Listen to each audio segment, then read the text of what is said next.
Swastiastu. Om Swastiastu.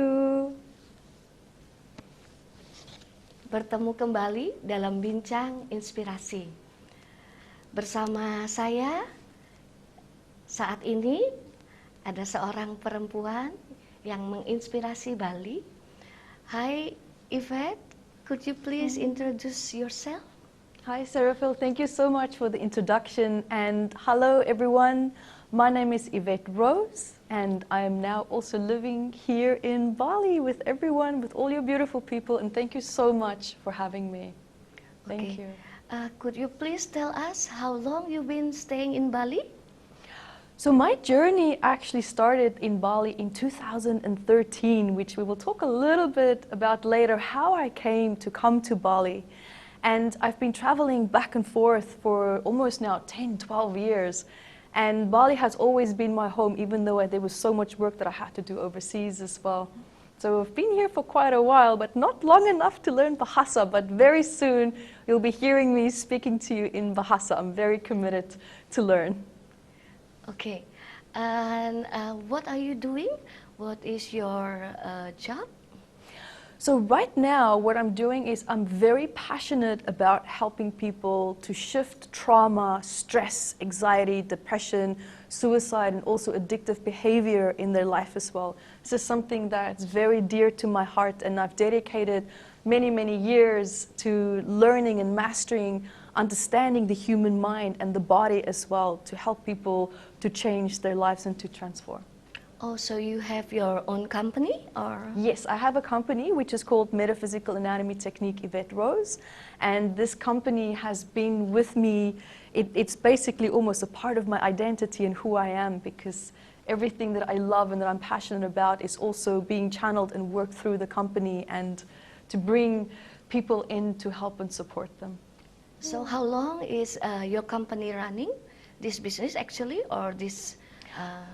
That's a great question. So I've been doing this almost for 15 years now. This is how long I've been having this company for, because that is also when my healing journey started about more than 15 years ago. Okay. May I know where you come from? Which country you come from? So I was actually born in South Africa. I was born in the early 80s. I don't know, for some of you who are also born in that era, you remember how much fun it was, the freedom that we had. And I also then grew up in Namibia. So I was born in South Africa, but I grew up in Namibia, which is in Central Africa next to Botswana. Ah, okay. So, are you single now, or are you married? I am happily married with a wonderful husband, and I have and I have a beautiful little daughter as well. She's 15 months old. She surprised us. I was not planning to have a little baby, but she decided it's time for her to come to Earth and to join us as a wonderful family. So it's my husband and my daughter. And maybe you can share a little bit. Why Bali? Why you choose Bali to stay? That's quite a big answer. For anyone who lives here in Bali, you know that you live in paradise. You live in a very beautiful country. There's a lot of soul in Bali. There's a lot of heart in Bali as well. And this is a place that deeply resonates with me and also who I am as a person. And it's a beautiful essence that you find here in Bali that you don't see in Western countries. You don't see that outside of Bali, because here people care. Here the Balinese people care about each other, they care about community. There's so much that people from other countries can learn from Bali to help unite people as a nation again, because here what you see in Bali is unity, and you see community. And there's so much beauty, there's so much power in community rather than trying to be alone and on your own. You are most powerful when you are together as a nation, and that you find in Bali. And I think it's a beautiful essence of Bali that's been carried over years and years and years of generations and traditions that they still practice to today. Wow. Very nice. Thank you for your answer. Thank you. And your compliment for Bali especially. And may I know why you wearing a Balinese kebaya? May I know? there's a beautiful history also behind this, and we will talk more about that a little bit later. But to be honest with you, I am deeply, deeply proud to be in Bali. I'm deeply proud to represent this country as well, because for me, Bali is not just a place where I'm staying. It's not just another destination. For me, this is home. And that means when you are in a place that is home for you, you love everything about that, because it's almost like when you accept a place, the place accepts you. And I feel that from Bali. And this is home. And I'm so deeply proud to represent Bali, to represent the tradition and what it stands for. Thank you so much. And I know it's maybe nothing, but what is your favorite food? Balinese food? Chicken rice. I love chicken rice. When I'm sad, when I have a bad day, I get on Gojek. I say, can I please have chicken rice? The delivery people even know me by name now when they come, because the food, the spices, it is so rich. You don't get that in other countries. There's something very special about the way that the Balinese people also prepare their food. So definitely chicken rice. Oh, so you mean it's ayam betutu? The ayam, yes, the ayam betutu, yes. Balinese. Yes. Okay, thank you so much. Why you live in Ubud? May I know?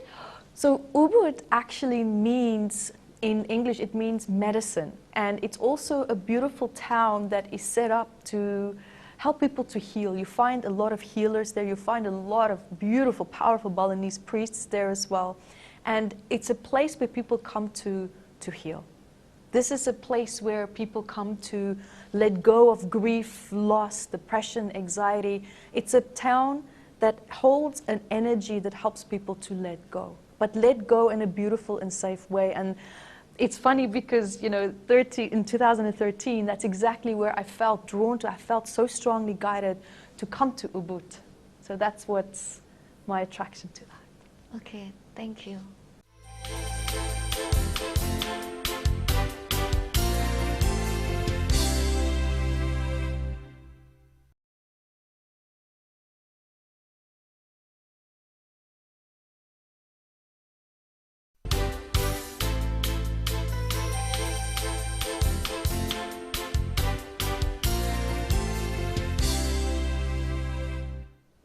Kembali dalam bincang inspirasi bersama kita, Ibu Yvette Rose. Terima kasih sudah sharing your story. May I know your story? You know, your journey. Yeah, so right now you become international speaker and also international trauma healer. Yeah, can you share with us, you know, your journey in life? Yes, thank you so much. That's a great question. And I'm very thankful for the life that God has given me now, to have a husband, a daughter, and a business that allows me to reach out to people from any age, from any culture, to help them to improve their quality of life.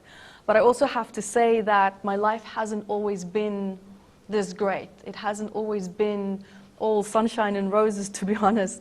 When I grew up in South Africa, and we grew up also in the middle of apartheid. There was a lot of fighting, there was a lot of conflict, there was a lot of racism, and it was very difficult for me because when I lived in Namibia, I didn't know what racism was. I was never exposed to it. All the cultures lived happily together, all the children, we played together. And then when we moved to South Africa, I was introduced to a very wounded, emotionally wounded country where there was a lot of stress. And the way that my life also changed was very drastic because it was a completely different lifestyle, and I was not psychologically prepared for such a big change. And also now having a father that is a drug addict, he was an alcoholic, he's now passed away, but we did not have a good relationship at all.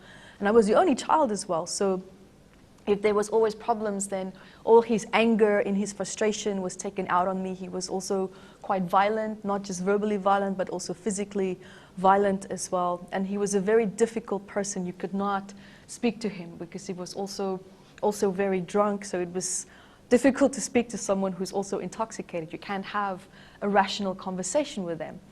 And my mom was always just trying to keep the balance, always just trying to keep the peace. And so always also just being the only child, there was no one to share the stress. There was no one to share the trauma or to talk to. And I had to keep everything inside of me. And on top of that, having moved back to South Africa with all these big changes, with the way that life has changed, it was a very big and challenging transformation for me, and not a good transformation. It was quite a bad change in my life. And I psychologically struggled to adjust. I couldn't understand, why can't I now suddenly talk to all different cultures, because I was used to that. That's how I was raised.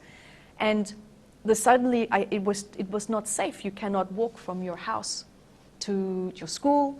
I cannot drive my bicycle. I cannot just go outside to go play, because people like to kidnap children. In South Africa, it was not a safe place. So I went from living a life where I had all this freedom as a child, because I would run outside when I lived in Namibia to escape the stress from my father. Nature was my escape. That's where I could find peace. That's where I felt safe. So I was always out of the house when we lived in Namibia. But now in South Africa, I felt trapped. I felt stuck.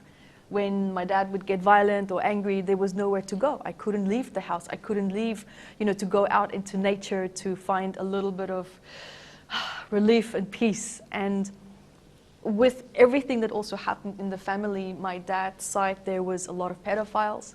So there was a lot of molestation in the family line. And when it's something that you grow up with, you don't understand that it's wrong. You don't have a higher or different reference to understand that what is happening to me is not okay, because there's not someone there to tell you that it's not okay. And so I grew up with, these pedophiles. I was molested as a child, and it was a deep part that I felt very much in me, that it breaks you. There's something in when that happens to you that it almost felt like a soul-breaking experience. It was a very traumatizing experience, because there's a part in you, even though you don't understand at that time what is wrong, what is right. You can feel that this is not normal. You can feel that this is not right. But then the people that are raising you are the ones that's hurting you. You are being hurt by the people that's meant to protect you. And as a child, I didn't realize that they were the ones who were failing me. I wasn't failing them, but they were failing me by not doing the right thing to me, because a child is a gift from God to you. And if you abuse that child, because that child is innocent, that child relies on you for guidance and for the right support to transform into the beautiful being that they were meant to be. But so many parents abuse that opportunity, because they take out their childhood trauma on their children. And then that child grows up and they take out that trauma on their children. And that is how generational trauma continues to stay alive. That is how it continues to be passed down and passed down. And that's partly why I'm so passionate about what I do, is to break the cycle of trauma. It's to break the cycle of rape, abuse, and suicide and alcoholism, because that is the root of all evil. That is what destroys families. That is what destroys children and their ability to grow and to transform into powerful people, because children, they are our future. What you do to your child today will live on in a legacy into the future of this world when you as the parent are not even alive anymore. People always wonder, what can I do to contribute to the world? Raise your child with love, because that child has to keep the world alive when you are not there anymore. And that can already be your contribution. And so coming back to my story and how my dad treated me, and I was also in high school, it was very tough also in South Africa living in high school. There's a lot of competition. Everyone is always trying to be the best. My parents put me in a school that was very high in academics. I'm not a very academic person. I mean, my grades were good, but it was never A+ or AA, or I did well, but not that high. So I felt tremendous pressure also, having to be perfect, having to be the best, having to be, seen and to get attention. And I realized that the more I tried to be someone that I'm not, the more I was dishonoring and disconnecting from who I really truly am. Because who I really truly am, and even you watching right now, that is where your power lies. Your power doesn't lie in being someone else, because if you were meant to be someone else, you would have been that person, but you're not. And that means that God has a greater plan for you. And I had to learn and understand what my greater plan is. It was a very tough journey, I will not lie. I will not say it was easy, because it wasn't. And anyone else out there right now who are in pain, who are depressed, who are suffering from anxiety, you know exactly what I'm talking about. It's not a comfortable place to be in. And going through high school, and I went to a birthday party of a friend, and his parents were not there, and there was alcohol involved, and they put drug in my drink, and everyone thought it was going to be funny, so they wanted to make it like a joke.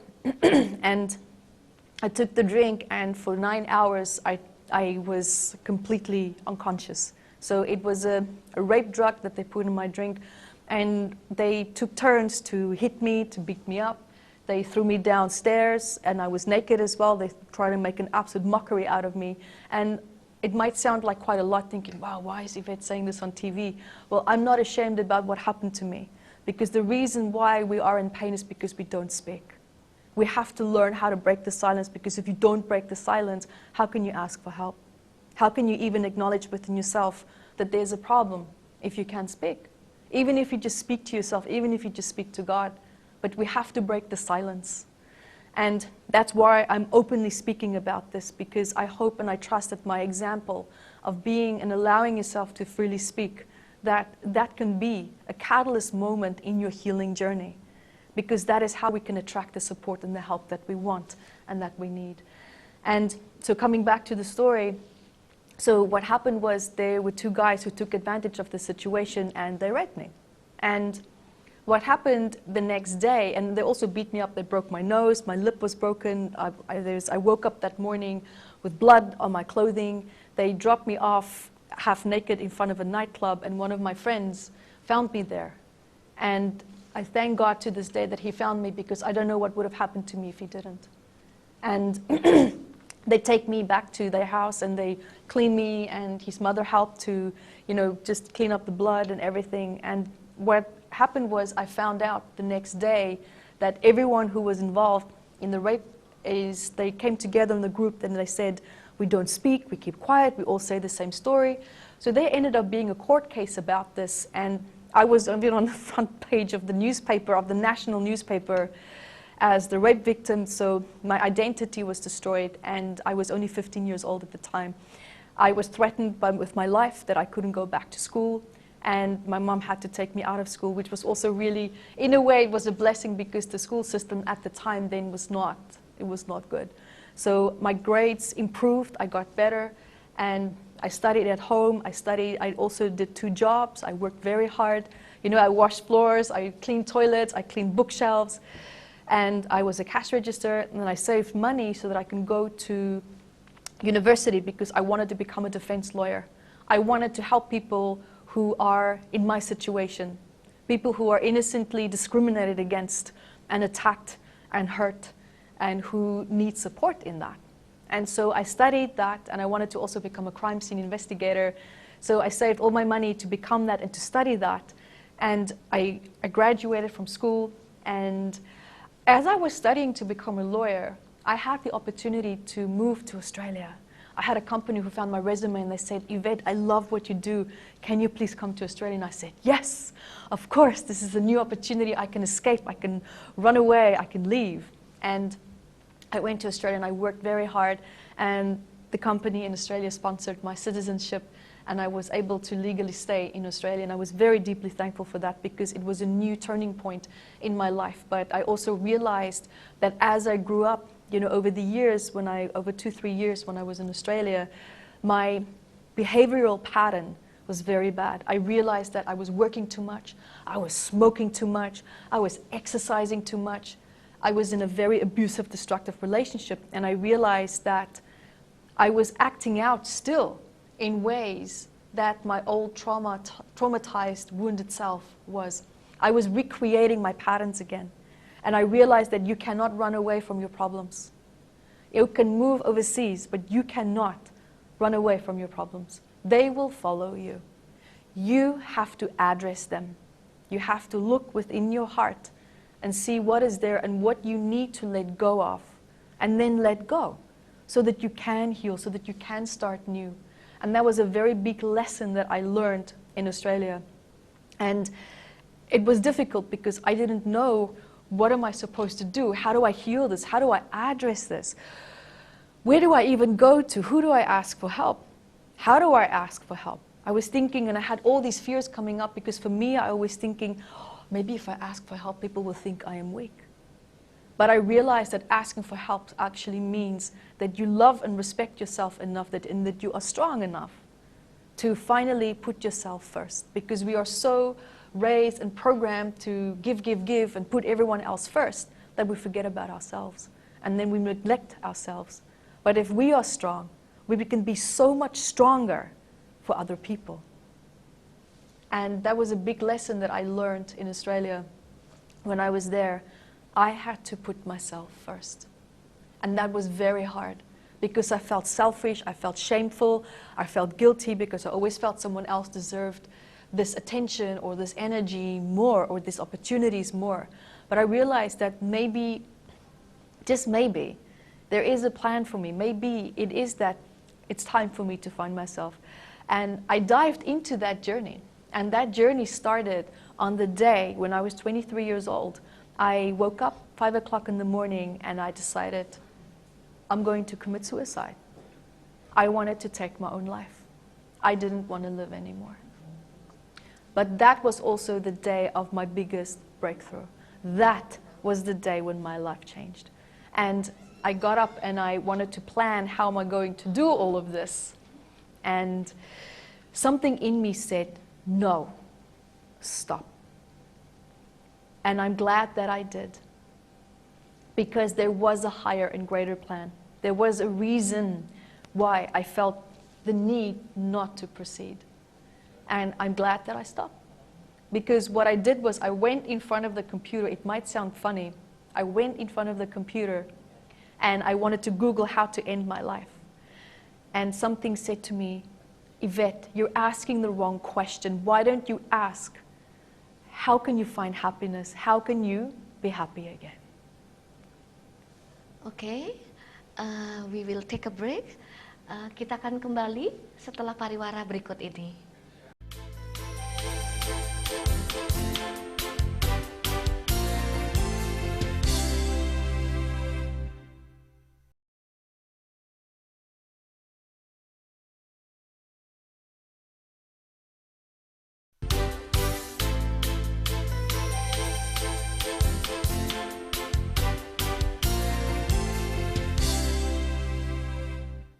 Kembali bersama Bincang Inspirasi, masih bersama dengan Yvette terus. Yeah. So thank you for sharing your experience, your story, your life journey. Thank you for like inspiring us with your strength, and also like your motivation for us to keep strong. Do you know that Balinese women and also people, have a really, really, like strength.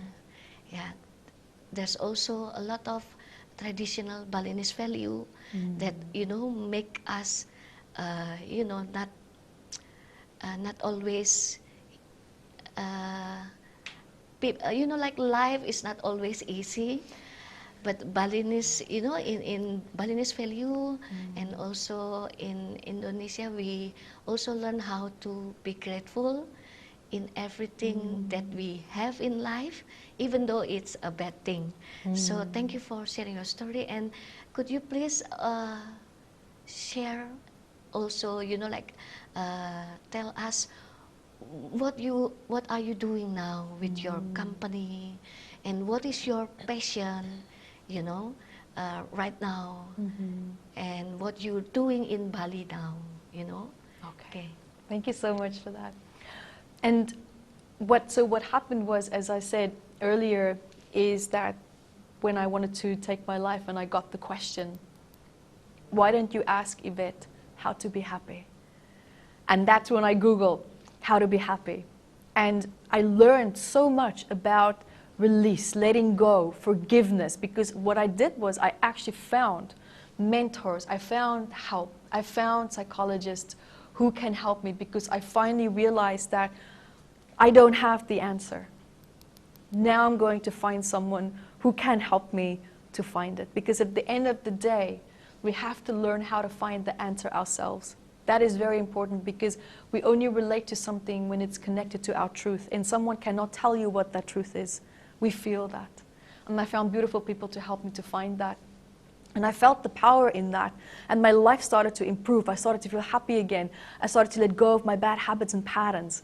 And I felt so inspired by the changes that I went through, that I was thinking, if I can do it, then you can do it. And I became so passionate about teaching people how I changed my life, what worked for me, how it worked for me. And that is why I quit my corporate job, and that's why I started this company. That's why I started moving into metaphysical anatomy technique, and to show people that they can also break free from their depression, their anxiety, from bad patterns and habits. And this is not just for people suffering from something such as depression or anxiety. This is also for people, for example, who might realize, wow, I've not been a good person to my loved ones. I've not been a good person in some areas of my life. This work is also to support people who want to change their lives as well. And so one of the beauties of this work that I love is it works for almost everyone.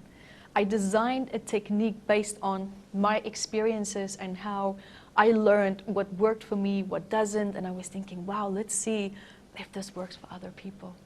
And so I started to teach little bit, thinking, wow, maybe let's see what happens, let's see if people also like this. And people loved it. They've started to see and feel the improvements in the work that I was teaching them, in the work that I was teaching for my clients one-on-one. And so they started telling other people, and other people started telling other people. And we made a few videos on YouTube, and the videos actually went viral. And within 1 month, I was booked out across the world, and I was traveling to 43 countries, teaching the work, teaching the technique.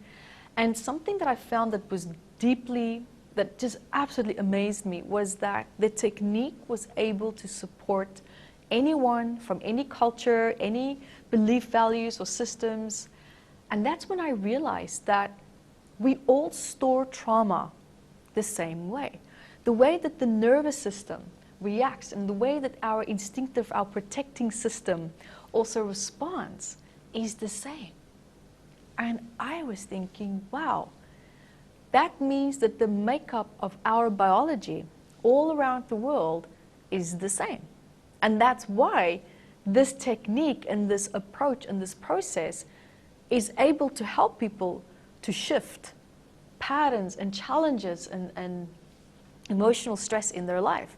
And then I decided, wow, what about the people? Like for myself, especially when the rape trauma that I talked to you about earlier, it's not a pleasant situation to talk about. You don't want to talk about the molestation because sometimes people feel very ashamed about it. And that's why people don't speak. That's why people don't talk. So I thought, okay, I understand this. I understand what that feels like. I really do. I have very deep compassion for that. And I was thinking, how can I help people still without them needing to tell me everything?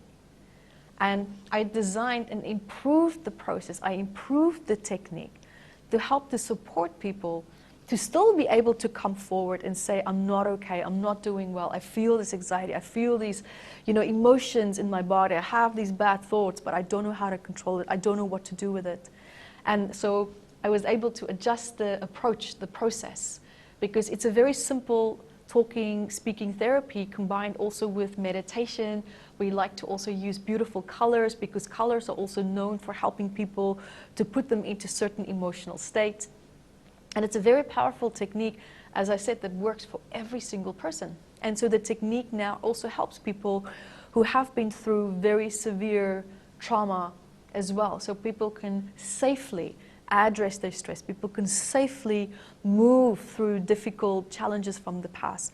And the beauty of the technique and what I was so passionate about was to design it in a way that you don't have to relive your trauma.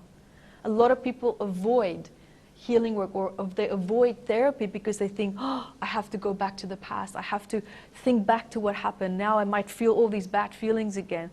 That's not necessary, because that's one of the reasons why people avoid it. They avoid it because they don't want to speak about it. They avoid the fear of feeling shameful. That's not needed. And one thing that I learned that's so powerful about the human mind and the human body is our emotions. The key and the power lies in our emotions. And I realized that even when we just speak and we say, this is how certain feelings make me feel, without needing to talk about the specific problem, what is already happening in the subconscious mind, in the hippocampus, which is where we store our long-term memory, and also the amygdala. That's where we have the panic button, the stress button, as I would call it, in the body. So every time when you think of something bad, these two factors in the brain, and there's many other factors, but specifically these two factors light up and they become activated. And it triggers very deep, suppressed memories from the past that made you feel bad. Now what happens is sometimes when we think of something bad, of course, the subconscious mind now goes back and it digs up all these old bad feelings. And then those feelings make you feel bad again, even though the thing that happened is not real anymore. But that's just how the biology responds. You biochemically react to that old memory. And that's why we sometimes keep the past alive, because we always think back to it. But sometimes what I learned also in my modality is that subconsciously, sometimes what happens is you hear a sound and it reminds the subconscious mind of a bad memory. Maybe you see someone and they look like someone that hurt you in the past, and then the subconscious mind goes, oh, this person looks familiar, and then it brings up all the bad feelings that were stored in the past.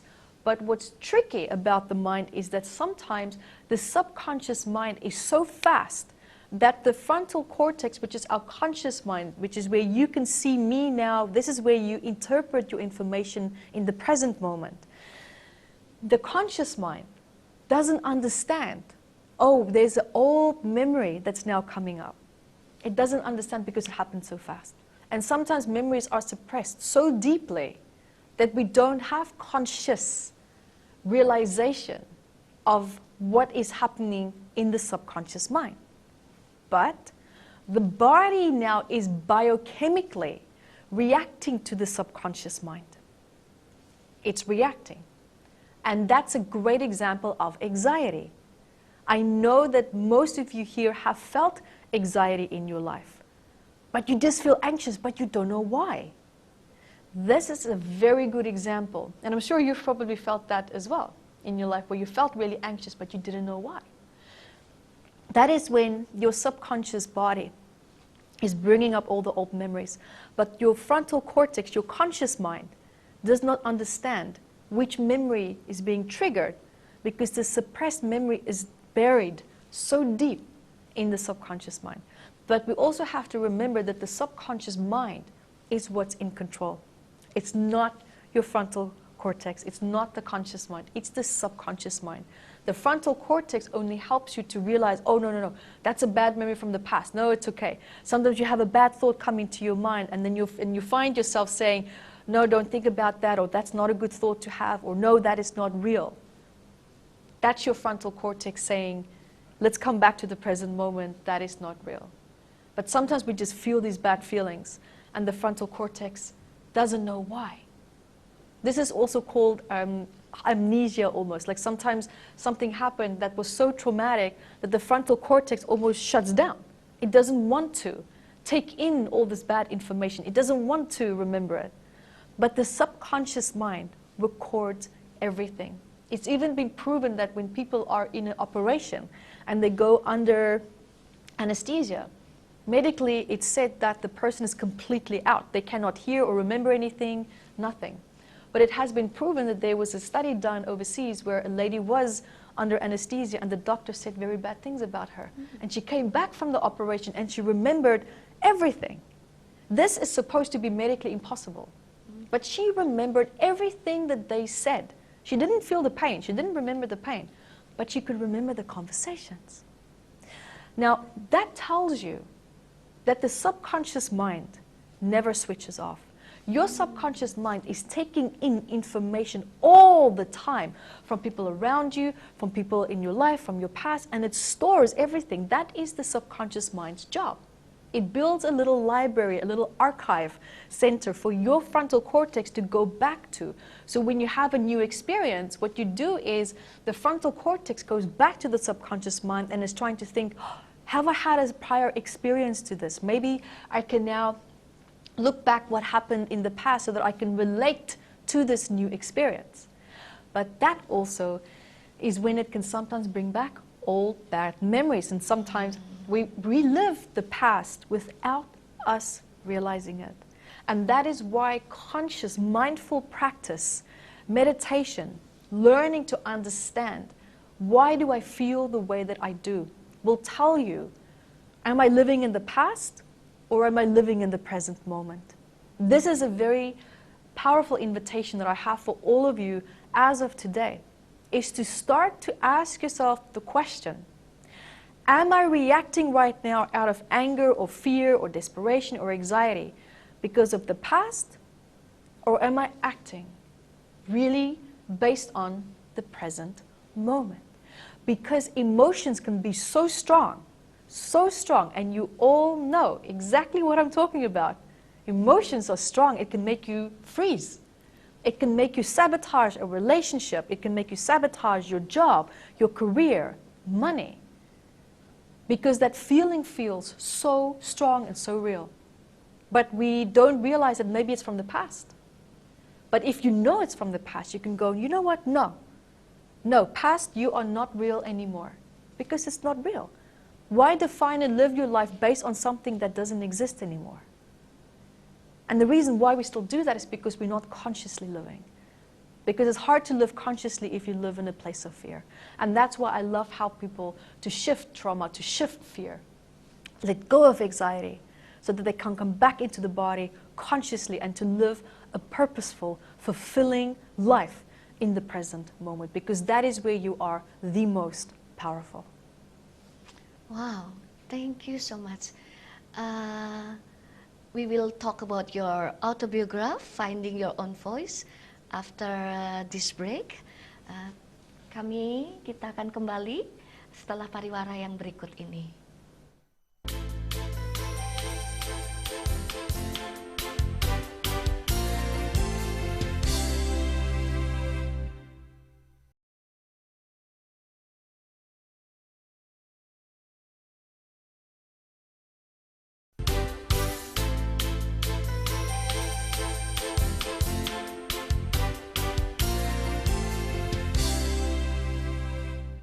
Kembali lagi di dalam acara Bincang Inspirasi bersama dengan kita Ibu Yvette terus.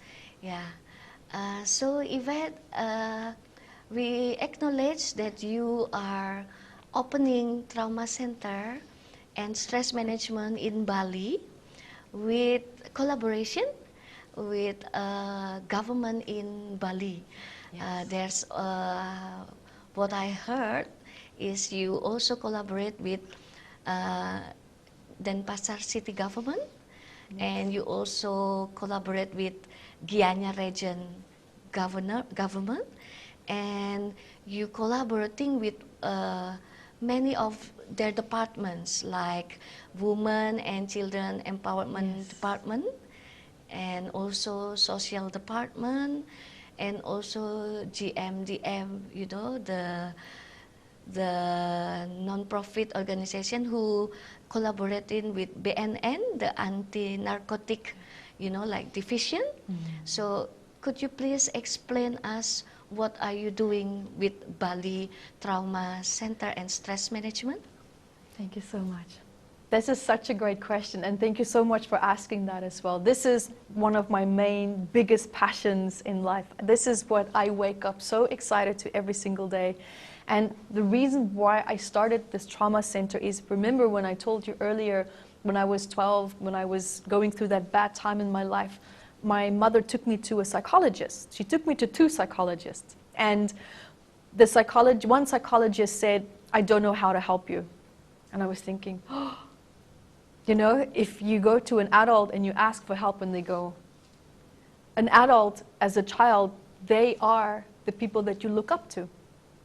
They are the people that you look to for advice and support. And I personally feel that if you as an adult don't know the answer, find someone who does. But a child should never be left with a hanging question or without support or not finding a solution, because that child will have that as a trauma and they will spend the rest of their life trying to find a solution to that problem in perhaps sometimes unhealthy ways, because they don't have the correct support and they don't want to ask for support, because they now learn, if I ask for support, no one reaches out, no one helps me. And it's a subconscious program that now runs in their mind. And so I thought, wow, now what? What do I do now? And then I went to a second psychologist and my mom said, we can't afford this. We don't have money. And I'm thinking, wow, now what? So I had to keep everything inside. And that feeling of asking for help, because I asked for help, I said, I need to speak to someone. You know, for a child to say that, I was not in a good place. I needed help. And this is why I started the Trauma Center. It's a non-profit, and I've been funding this project from my own money. I've been pushing this and trying to make this happen to help people, because I don't ever want to see an experience ever where someone asks for help and someone just goes, I mean, what are we showing our children? What are we showing each other? Where's the community in that? Where is the unity in that? Where's the humanity in that? When someone asks for help. People don't ask for help just for no reason. You ask for help because you don't have any more emotional, spiritual, or psychological resources to find the inner strength to help yourself. That's why we ask for help. And this gift of supporting each other have been so neglected, because we're focused on money, Instagram, selfies, you know, we want to look good. We want to compete with each other in the workplace to fight for status. We want to fight for money. We want to fight for, you know, promotion. I even see people in business dynamics and teams where they backstab each other, they lie to push the other person down because they want to stand up. What happened? What happened to the world? We are in such a state of crisis that this world is falling apart. And everyone can just think about their own journey. Everyone is trying to think, how do I survive? The question that we need to ask is, how do we collectively survive? How do we come together and survive together? Because have you seen that when experts come together, that's when we have breakthroughs. That's when we have new technology. That is when we have new ways of working with our agricultural system. That is where we now are able to help people who are less fortunate. That is when people come together, because now it's not just one mind.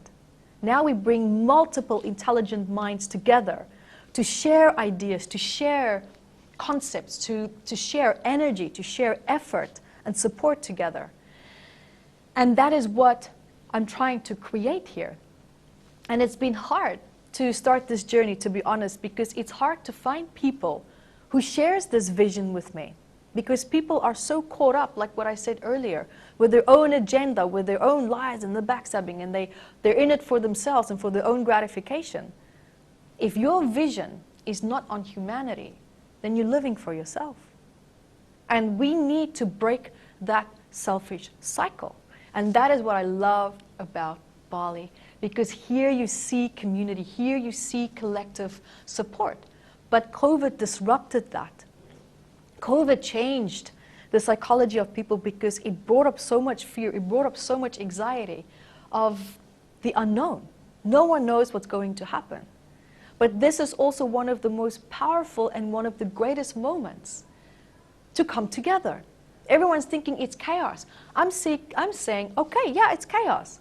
But we also have now the most powerful opportunity to come together, because now we come together for the same reason.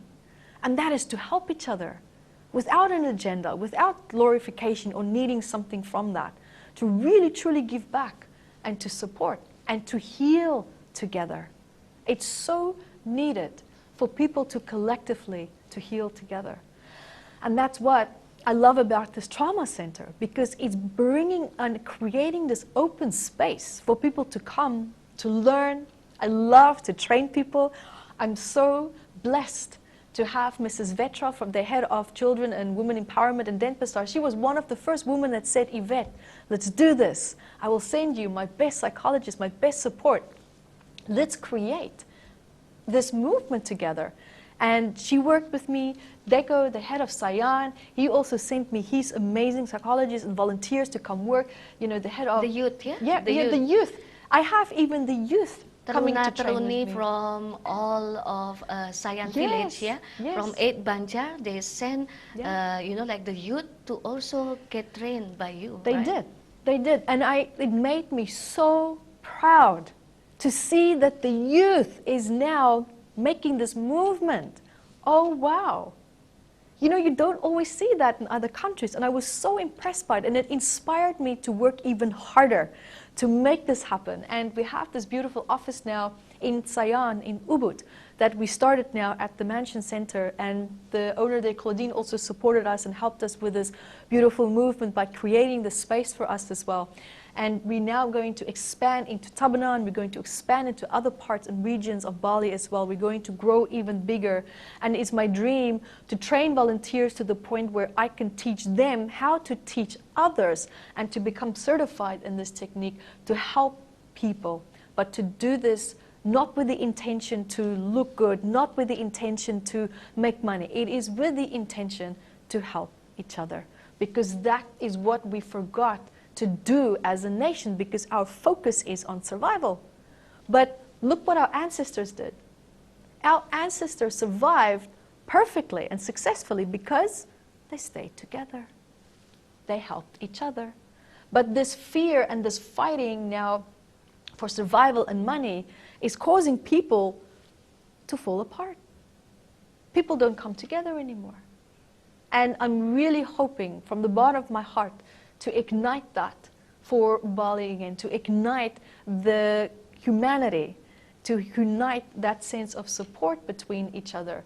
And I cannot praise the volunteers and the psychologists who came to study with me the other day, just recently, because these people came to me in their own free time to learn how to help other people. They are disciples of God, and we're looking for more disciples to come in to support and to help people, because God will bless you for the rest of your life for helping His children. We are all His children, and it's so important that we learn to love together and we work together and we support each other, and to stop trying to push each other down. For what purpose? Backstab your friend. For what purpose? Tell lies about other people. For what purpose? At the end of the day, if you win, you have all the money, you have all the friends, you have status, who's around you? Who's really truly authentic in your life? It's a very lonely life. That I can tell you from having counseled many people who did make it up there. But let me tell you, that path up there is very lonely, because the things and the actions that people take to get there pushes other people away. It pushes people away. And I have found myself that on this path that I had to let go of a lot of people and a lot of things so that I can stay focused on what I'm trying to do. Because there are so many distractions when you are with people who don't share your vision of love, community, support, and humanity. Because when you support and help others, you will always be abundantly provided for. Always. Always. God will provide. Wow. And that's why I'm able to do this. I don't ask for money from anyone, no one. This money is coming from my life savings that I worked very hard for. And I give it with pride.